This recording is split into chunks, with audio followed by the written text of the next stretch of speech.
here, folks. We are at the property in Kentucky. Their early archery season opens up September 6th. Today's August 2nd. And we want to talk about a highly contested subject here, so I'm sure this will really stir the comments and some discussion. So we'll see how this goes. We want to talk about our trail cameras here.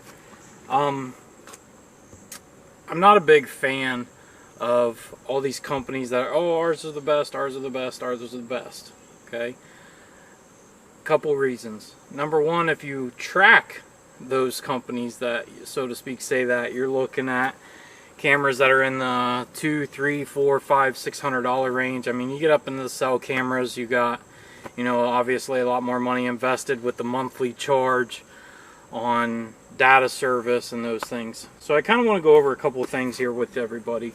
I'm really excited about this because I'm one of those type of people that I look for cost, you know, how many pictures it'll hold, like an 8 GB card, 16 GB, you know, because I want to leave my cameras out there for a while. Yes, some of them have less than a ½ second trigger speed, some of them have a 1.5 seconds trigger speed, all different kinds of trigger speeds. Then you have 16 megapixels, 8 megapixels, 20 megapixels, and on up the ladder we go from there. And you keep going into these cameras. I mean, you look at infrared, bright flash, white flash, no flash, lights out, dark, all kinds of options that you can get. You know, and then you got your IR blacked out cameras with a flash range. You know, this muddy one here says it's out to 70 feet. This lights out Mirage 16 by Wildgame Innovations says 75 feet with a ½ second trigger speed. This muddy camera here is the Procam 20. It's got a 1 second trigger speed, 70 foot detection range. I got a couple of different stealth cams here. I'll be honest with you, I don't even know what the model is. These Wildgame Innovation Mirage 16 lights out. That'd be this camera right here.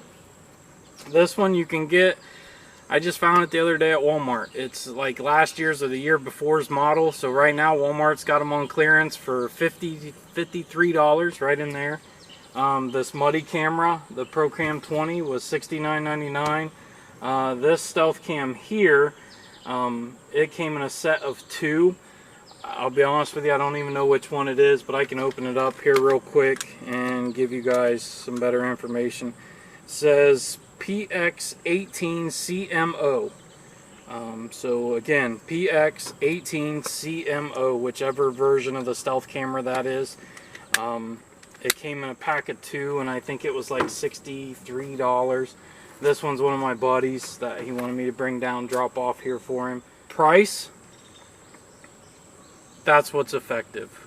None of us are true professionals. We all don't have $600, $700, $800 to spend on very luxurious cameras with all this new technology and shutter speed and delay switches and all this other stuff that everybody's got going on. So here's what I look for in a camera. Number one, I don't want any white flash. Number two, I want good picture quality.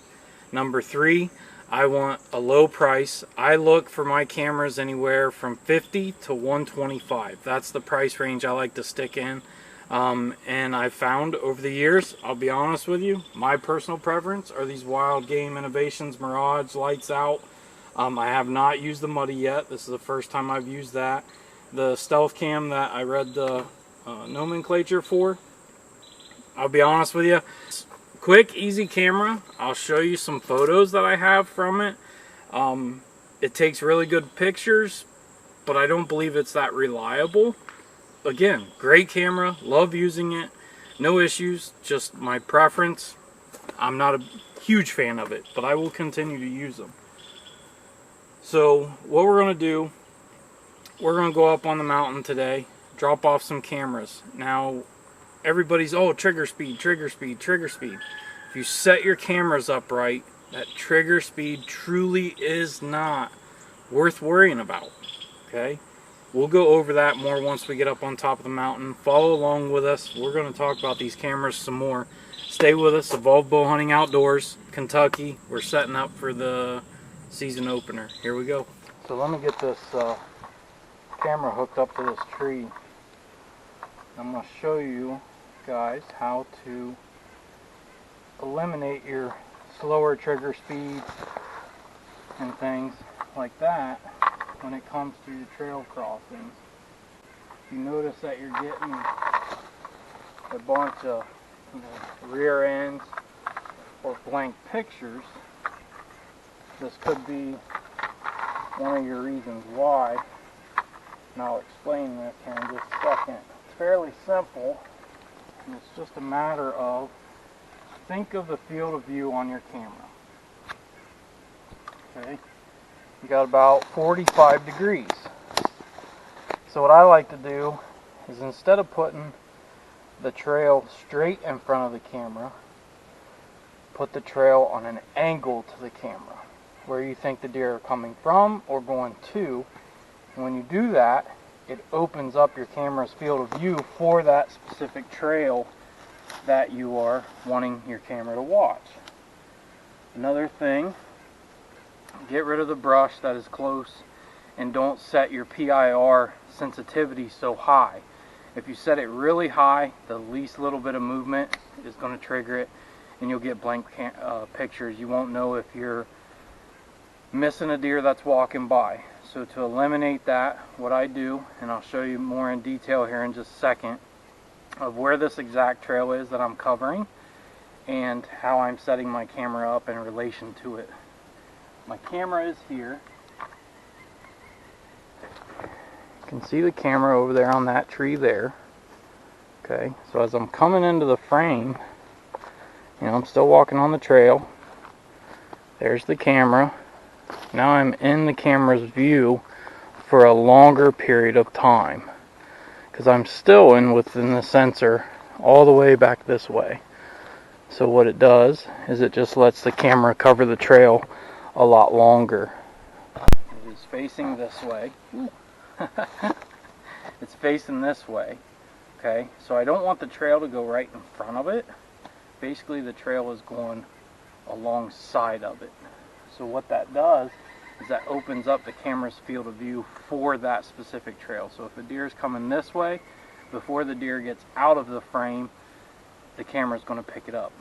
If the deer is coming from a further way away, it's not really coming towards the camera, but it gives the deer or the camera more time to pick that deer up as it comes into the picture, and it spends longer inside the sensor. So what I'm going to do to kind of stop the deer, just off of the trail, closer to the camera, and dump some BB square. Doesn't have to be BB squared. It could be anything. It could be corn. It could be minerals. It could be anything. This is just what I grabbed because it was on sale. So again, not sponsored by anybody, not promoting Big and J, but this is what I'm going to use. So I'm going to dump this out right here.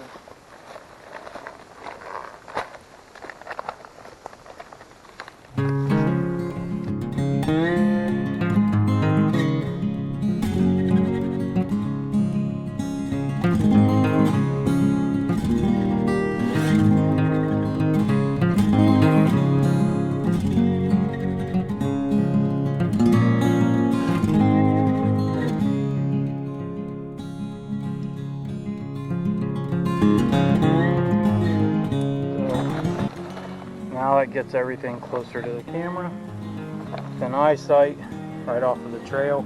Hopefully stop them. That'll help you with your blank pictures. That will also help you with a deer just maybe running through or passing right through quickly. So cover your trails at an angle, not at a 90-degree angle. And then try to put something in that area to hold them up. So hopefully that answers some of your questions.